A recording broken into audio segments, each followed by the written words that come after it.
Hi there, and welcome back. Something a little bit different for you this time. I found a replay where the player has produced an exceptional result. What I'm going to do is talk over it, giving commentary on the gameplay and the decision making only. I won't talk about the tank too much, but if the tank is particularly suited at a certain point, I'll be sure to point it out.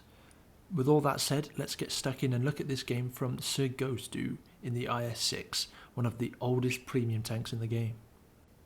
So here is Ghost. They are moving up to the 8 line or Banana Street on the Himmelsdorf map. It is in counter, the flag over there on the left hand side of the map.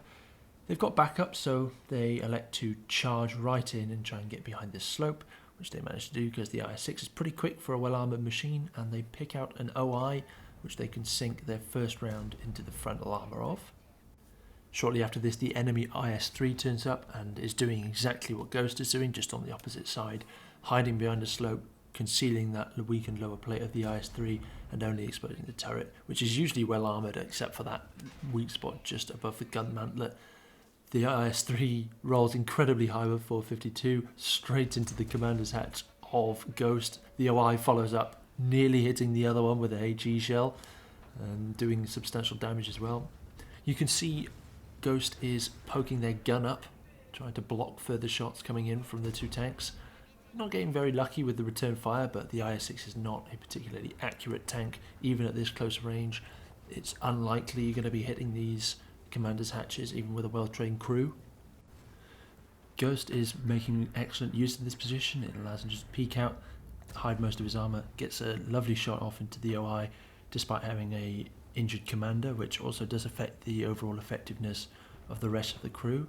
You can see just about if Ghost pulls back too far that the back of his tank is being lifted up because there is another small amount of rubble just behind them. So if they drive too far backwards, there's a risk that their engine will be tipped up and will be easy pickings for the IS-3, who probably overmatch it.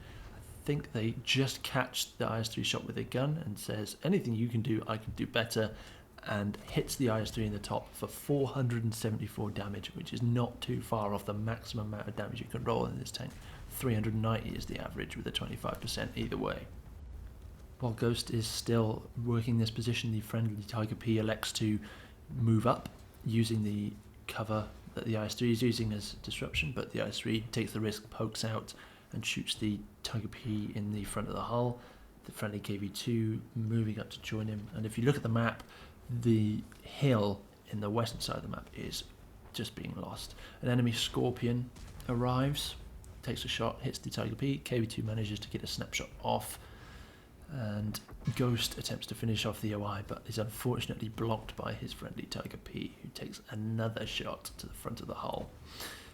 Ghost, after seeing the situation on the castle, presumably looking at the situation as a whole, thinks about going back to defend so they don't get flanked on this street, but instead elects to go and finish this fight, which is the correct decision.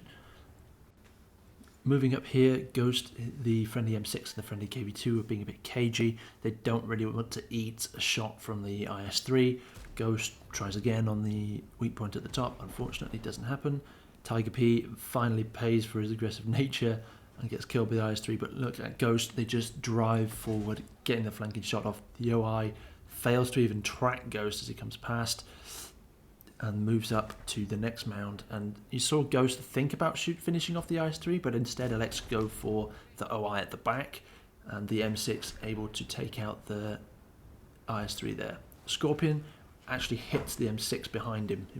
They were aiming at the M6, but Ghost is now able to move up and hunt this guy down. Bit of a tricky situation now for Ghost. They do take their time though and check the road to the west because of that unspotted 228 prototype, one of the big players in this game as well. They, instead of going around that flank and risking getting shot in the back as they come around or spotted, they instead go headfirst into this Scorpion G. And the Scorpion G for some reason appears to be window shopping in the middle of a battle, and after shooting, Ghost drives straight out. Fortunately the shot bounces, but I would have said this was a little bit of a mistake. There's no need to risk getting shot by the Scorpion as they pull back, but then again, the IS-6 is fast enough that it guarantees the Scorpion will be reloading, allowing them to give the kill shot. It's at about this point where things go downhill fairly quickly for Ghost's team. The castle in the east, as we saw, was won by the enemy tanks, and now all of the enemy tanks that were up there on that have transitioned down into the lower area of the map and are threatening the M6 and the KV-2 there on the same street. They haven't moved that far. The friendly Borsig in the bottom left there dies to the T-28 prototype, who unfortunately has 407 hit points. So if Ghost wants to kill this prototype in one shot, they're going to need a lucky high roll after penning, which is not easy to do in the IS-6, even with premium ammunition if it hits the T-28 in the front. Ghost now has a choice to make here: either fight the T-28 prototype backed up by the M2Y or these three lower tier tanks. Personally, I would not have made the decision that they're making. They're electing to go for the three lower tier tanks. They're easier kills, but there are more of them. Personally, I would have gone for the T-28 prototype because, for better or for worse, the T-28 prototype is the biggest gun left on the team, arguably the only one on the team that can threaten the IS-6's armour from any direction. So I think I would want to get that out of the battle and close it down as fast as I could. Ghost, however, does a fantastic job of dealing with multiple tanks at the same time. They get themselves out of the lines of fire of as many as possible, isolating the ARL-44, allowing them to turn around and focus all their armour in one direction. They even only expose minimum amounts of their armour to a T-34A5, who will have trouble anyway, but also show fantastic awareness to pull back to stop the M2Y from shooting them in the back. I wouldn't have done that. Personally, I would have just charged after the Super Hellcat, got shot in the back, and probably lost the game from that point. But the Ghost here using very good control and keeping themselves hidden from that Super Hellcat. They poke out, deal with the M2Y, and a 1 versus 5 has very quickly turned into a 1 versus 2 in a matter of about 60 seconds. Ghost, finishing off the fight, needs to deal with the Super Hellcat before they can challenge the base. They could elect to just drive in and take on the T-28 prototype, but they've got I think the T-28 prototype would have a very good idea of where Ghost is at this point, so instead they elect to charge down the Super Hellcat. If the Super Hellcat pens the shot, Ghost very much becomes a one shot for the T-28, so he really needs to either bounce this shell or get lucky and shoot this Hellcat. Takes a shot at the Hellcat, goes in, unfortunately not enough to kill him, but thankfully the shot from the Hellcat does not go in. The Hellcat wasn't firing premium, so it was almost guaranteed that the IS-6 is going to bounce that from the front. So now you'll notice Ghost is driving forwards as far as they can, and then at the last second turning left, and we'll see the benefit of that as they make their way towards the cap circle. If you try and put yourself in the position of the T-28 prototype, your Hellcat just died and the IS-6 that just killed them is moving up along that northern stretch just by the central plaza. But in reality, the IS-6, you'd expect the IS-6 to be coming around the northern buildings, but what's actually going to happen is it comes around the north, and as we see, the T-28 prototype was looking the wrong way, and thankfully Ghost rolls high enough to kill them in one shot. So that concludes this game from SirGhostu in the IS-6 on Himmelsdorf. They were able to pick up an ace tanker as well as a plethora of medals, including the one that's arguably the hardest to get in this game, the Kolobanov's medal, where you stand alone against 5 or more enemies and win. They picked up 8 kills and over 5,500 damage, as well as blocking a hefty amount as well, earning them that Steel War medal. Bringing home 1,686 base experience goes to show us how to use your top tier heavies, even ones that aren't considered the best. I mean, even in the case of top tier 8 Russian premium heavies, the IS-6 is not the best one. It's up against tanks like the Defender, for example, and we all know how good that is in game. However, that's the replay part of the video done. What about the analysis part? Where does that come in? You may have noticed a few times during that video I said I would do something different, or this would be the better move, or something like that. And this is true across many other YouTube videos when there's this kind of commentary over a replay. Hindsight is 2020. But I wanted to show the good decisions and why they were good decisions made by SirGhostu in this game, and try and mechanically explain how they were beneficial. So what can we learn from this replay? What did Ghost do well? Firstly, I think Ghost showed a determination for getting kill shots when the opportunity arose, as many as possible. They didn't YOLO out and take 3 or 4 shots going for a single kill, but prioritised kills over damage heavily. A particular example was earlier in the game when they killed the OI instead of shooting the IS-3 again after they just won the engagement. Looking at the situation, Ghost had just fired and driven past the IS-3. The IS-3 was on a reload and had roughly 100 hit points left. They on a reload because they just killed the Tiger P. The OI a little bit further back behind cover. Why did Ghost go for the tier 6 heavy instead of the tier 8 heavy? You noticed the OI barely did any damage to Ghost as they came out for that initial push. I'm going to give Ghost the benefit of the doubt here and assume it was their thought process just to make things easier. Consider the situation just as they fire their initial shot into the IS-3. The OI shoots them in the track, doing nothing, not even taking the tracks off, about 5 seconds prior. The OI is now on a long reload with its huge howitzer. The IS-3 shoots the friendly full health M6 coming up behind Ghost. The IS-3 is on a much shorter reload and will certainly reload before the OI, but Ghost will reload before they do because they fired significantly earlier and have basically the same gun. Now, let's run a hypothetical and say Ghost stops to kill the IS-3. It's what many of us, including myself, would have done. Get the big threat off the board as soon as possible. What happens then? What do we know? Well, first off, if Ghost finishes off the IS-3, they begin another reload, which is roughly 10 seconds. This in itself does 2 things. Firstly, it probably allows the OI to get another shot off. Probably. It's neither here or there really, especially with the HE nerfs. I mean, you saw how effective it was against Ghost tracks. It did hardly anything. But most importantly, the second reason, the OI is still alive for an additional amount of time, and their position meant that they were tricky to get to. This amount of time is unknown, obviously, it's entirely hypothetical, but let's just say the OI lives for 10 more seconds. Ghost immediately shoots them after reloading again, for example. So what's the difference? Both of the enemy tanks are still dead, the friendlies have lost no more health than in the actual example. It's just taken 10 more seconds. For the first point, let's rewind and see what happens in the replay when Ghost fires their second shot, killing the OI in the replay, or in our theory, the IS-3. As soon as Ghost fires again, a Scorpion appears at the end of the road. Ghost can't do anything because they've just fired. In the replay, the Scorpion elects to pump 468 damage into the M6. What was the M6 doing? It was driving past the IS-3 to shoot it in its side and kill it. Its turret was facing the IS-3 to get the gun pointed at it, making it easy pickings for the Scorpion. Now, if we plug that same Scorpion that arrives at the same time into the hypothetical, where Ghost has just killed the IS-3, whose turret side is now prime real estate for the Scorpion?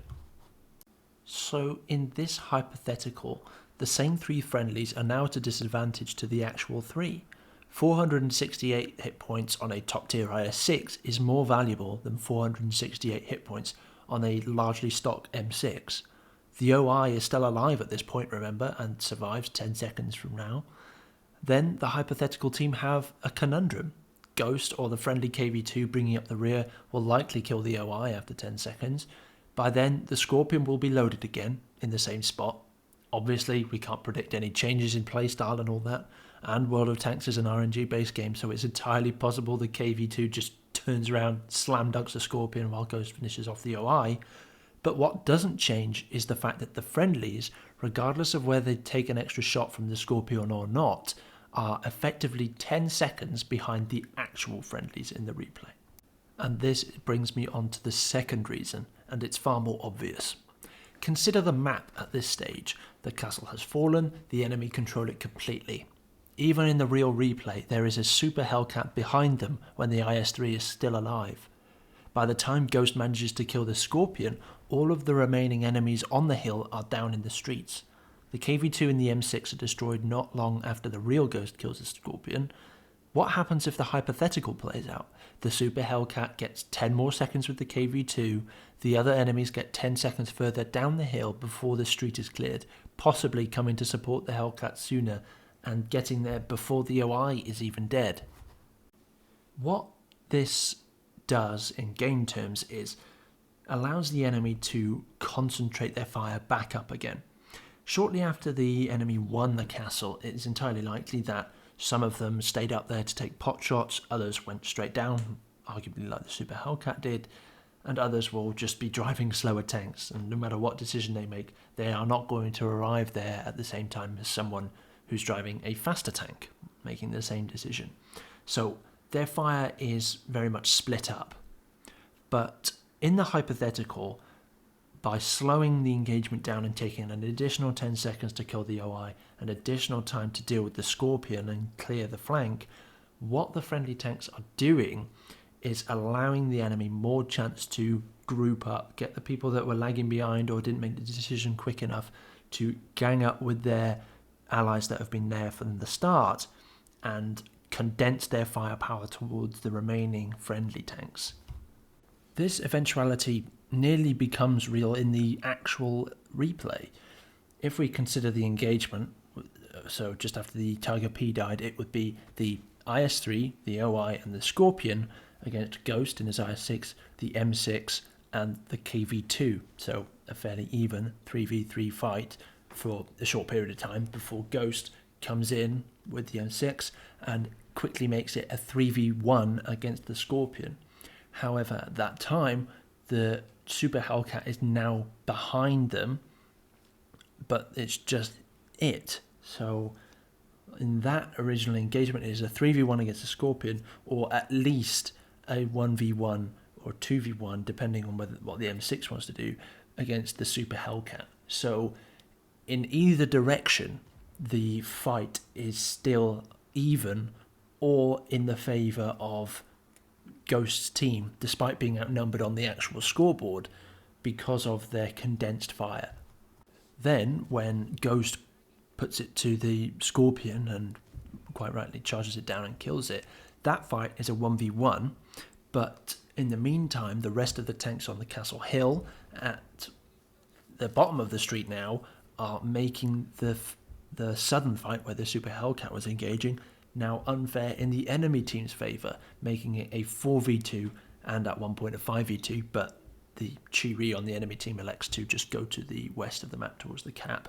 The point is, even in the replay itself, when Ghost prioritised kills and then got forward to try and deal with the Scorpion, the eventuality was happening. Enemy players just saw the friendlies on the map, drove towards it, and some tanks faster than others. Super Hellcat gets there first, starts peppering them. Then the slower tanks start getting there because the Super Hellcat isn't moving while it's fighting the KV-2 and the M6, not at least in map terms anyway. Obviously they'll be moving back and forth to try and dodge fire, but in terms of the actual map, they're not changing their position too much. They are fighting in a specific spot. There's only a certain place where you can actually get shots at the KV-2 and the M6. So the slower tanks catch up, the odds become worse and worse and worse, and Ghost probably would have been caught up in that if they hadn't gone for the Scorpion and gone for that kill shot, because they would have just been stuck there as well. I do specifically want to talk about the choice that Ghost had to make shortly after killing the Scorpion, either to go back on themselves and kill the T-34A5M, the Super Hellcat and the ARL-44, or continue on to fight the T-28 prototype and M2Y that had just killed the friendly Rheinmetall Borsig. I think personally, I would have, if I was in that situation, I would have gone for the T-28 prototype in that situation, because the T-28 prototype had just killed the friendly Borsig, so it was extremely likely their gun, at the very least their hull, is facing the wrong way. So easy penetrating shot, possibly an easy kill shot. Secondly, despite being of a higher tier, the two tanks guarding the cap circle essentially are in a worse position. They're further apart, and there's only 2 of them, so there's only 2 guns you have to be aware of in terms of reloads and accuracy and all that stuff. Whereas on the other side, in the fight that Ghost took, there are 3 tanks, all of which can move fairly quickly and very quickly surround your tank whenever you fire. So it's, in terms of risk, I think that Ghost took arguably the riskier fight out of the 2. And lastly, of course, the T-28 prototype was threatening the cap. Now, this is an encounter battle. The T-28 prototype is extremely unlikely to cap on their own. It would probably take more than 2 minutes, judging by the remaining time. But what could happen, while Ghost was fighting those 3 enemy tanks, the M2Y could just instead elect to help cap. It's possible that it would have, considering the amount of health it had left. I think the M2Y could have done better than to try and take on an IS-6 in the way it did, but it's very likely if that M2Y had elected to cap, then Ghost would have less than 60 seconds to deal with that fight, turn around and take on 2 enemy tanks, which are now much closer to each other and defending the cap circle. But why was it good, on the other hand, to take this fight over the T-28 and the M2Y? There are a number of reasons. Firstly, you take out 3 very fast tanks that, while not that powerful and have trouble going through the front of an IS-6, could very easily manage to get through the sides and rear. As we saw in the actual replay, they didn't have a problem when they got around Ghost's tank, but really had trouble from the front. Secondly, consider the position that Ghost is in towards the end of the fight. They have all of the options of hiding behind mounds, hiding behind the half-ruined buildings, all of these windows, things like that. If the T-28 had elected to leave the cap and try and take them on as well, they have a lot of options for cover, a lot of options to fall back through different streets, etc., etc. Whereas if they'd taken the fight against the T-28 and the M2Y, it would most likely be around or in the cap circle, and that is a very open space, and you can't really defend from multiple angles when either near or actually in that cap circle. So considering the position at the end of that engagement against the 3, well, technically 4 enemy tanks, that gives Ghost an advantage and an ability to dictate the next engagement. And lastly, it's a fairly decent strategic decision. If you imagine that the fight that you didn't take, the tanks just disappeared into the ether, then you'd probably pick the fight against these 3 in the IS-6 because it does really, really, really well against the lower tier tanks that it comes up against. Its only real downside is its poor gun handling and its lack of penetration, but that's not an issue against tier 6 and 7 tanks of that caliber because their armour is far too thin anyway. So you're likely to use that strong DPM that the IS-6 has for a heavy tank to take advantage of that. And there's always, again, that chance that if the T-28 prototype was up against you and the front of its hull was facing you, you might not even get through it with premium. At the end of the day, there isn't really too much between these 2 fights. You have about the same chance of winning each one, and I don't think that Ghost took all of these measures into proportion before making the decision to go there. Perhaps it was as simple as they thought they could save the KV-2 that was still alive, or the M6, and try to get over there to even the fight out before they got killed, or they just didn't want to fight a T-28 prototype with backup, which is understandable. That tank can be a bit of a hassle to deal with. So I'm just trying to explain the good and the bad of this particular choice. And then of course we have the plethora of niche little skills that Ghost used throughout the battle to come out on top. Waiting for the IS-3 to fire rather, so while they're on a reload they drive out and shoot them for free, get into a position to deal with the OI. Dealing with the ARL, the T-34-85 and the Super Hellcat, also using the wreck to shield themselves from the T-34-85 and the Super Hellcat, dealing with the ARL first, just reducing the amount of fire coming into their tank so they turn a 3v1 into 3 1v1s essentially. Then at the end, driving in one direction until they were pretty certain they were spotted, changing direction, and as we saw at the end, the T-28 prototype assumed it would be coming from one spot, pop out in another one, easy shot into the side. So these kind of small skills, they don't really deserve their own video, but they are really good to look out for, to incorporate into your game, especially towards the late game when they really come into effect, when you need that edge over your opponents. And that about does it for this video. SirGhostu showing us exactly how the IS-6 can be used in favourable matchmaking, of course, how to win games and bring home those tough victories, even in 2023, suffering from a severe case, I think, of power creepitis. I hope it's not terminal. I hope Wargaming come in and give the IS-6 a bit of a buff. I think it's well overdue. But, and again, the skills, mechanics, decision making that SirGhostu used in this game, I hope you can use that in your decision making process, at least in some way, shape or form. Maybe copy it over and turn losses into wins. If you like this video, please give it a like. It's an experimental kind of video that I wanted to make. I thought I could do a little bit more than just commentate over a replay and give my 2 cents as it happened, as it were. And if you are interested in this kind of content, consider subscribing. It's the kind of video I'm probably going to make for the foreseeable future. So with all that said, thank you for watching, enjoy whatever you're doing, and I'll see you in the next one.